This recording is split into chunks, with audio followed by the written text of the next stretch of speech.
ትናንት ግንቦት 24 ቀን 2018 ዓ.ም ኢትዮጵያን በመጪው 5 ዓመታት የሚያስተዳድራቸውን ለመምረጥ ድምጽ ሲሰጡ ውለዋል። ከ54 ሚሊዮን በላይ መራጮች በተመዘገቡበት ሰባተኛው ጠቅላላ ምርጫ አሸናፊው አካል በቀጣይ 5 ዓመታት ሀገሪቱን የማስተዳደር ኃላፊነት ይጣልበታል።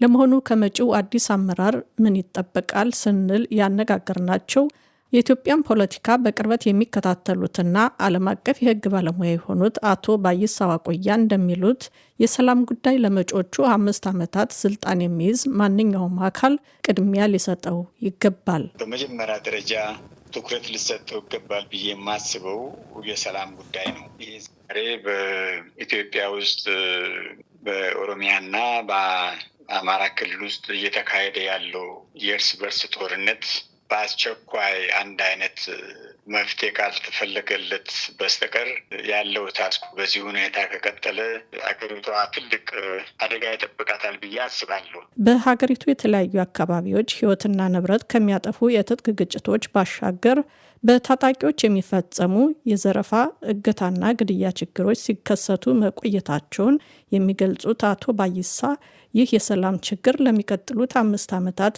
ሳይፈታ ከቀጠለ የኢኮኖሚ ችግርን ጨምሮ በርካታ ተግዳሮቶችን ሊያስከትል እንደሚችል ያስረዳሉ። እንደ ሀገር ትፈርሳለች የሚለው ደረጃ ባይደረስም በዚህ ባለበት ሁኔታ ከቀጠለ ለሚቀጥሉት 5 ዓመታት እርግጠኛ ነኝ ኢኮኖሚው በጣም ይዳሽቃል።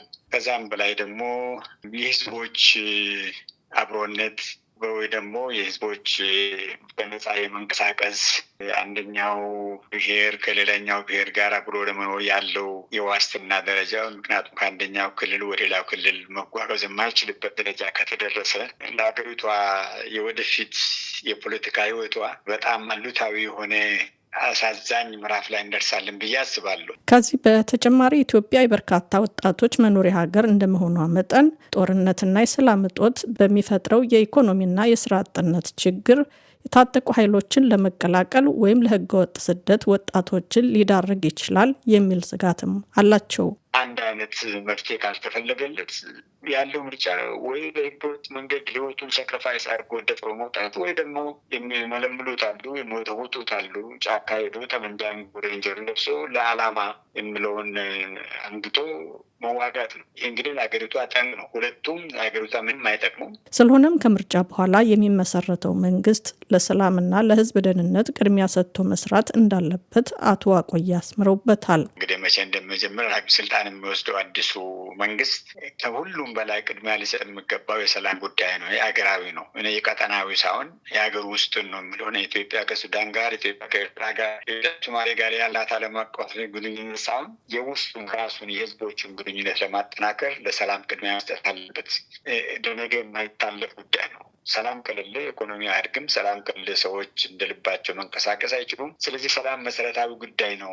መራጩ ህዝብ፣ የሲቪል ማህበረሰብና የሃይማኖት ተቋማትም ለዚህ መስራት እንደሚገባቸው የሚገልጹት አቶ ባይሳ ከመንግስት ባሻገር ተቃዋሚ ኃይሎችም ኃላፊነት እንዳለባቸው አስረድተዋል። ለዚህ ደግሞ ኮርስ ታንጎ ለመደነስ 2 ሰው ያስፈልጋል ይባላል። ለሰላም ሲባል እንግዲህ ተቃዋሚ ኃይሎችም ሁሉ ለዚህ ኃላፊነት አለባቸው። ግን መሰመር ያለበት ትልቁ ለዚህ የመጀመሪያው እርምጃ መውሰድ ያለበት መንግስት ነው። ለሰላም ጉዳይ የሚከፍለው ዋጋ ተከፍሎ ህዝቦች በነጻነት በሀገራቸው ውስጥ የሚኖሩበትን ዓላማ ከግብ ለማድረስ መንግስት የመጀመሪያውን እርምጃ ውስጥ ተቃዋሚ ኃይሎች ጋር ቁጭ ብሎ ማውራት መነጋገር አለበት።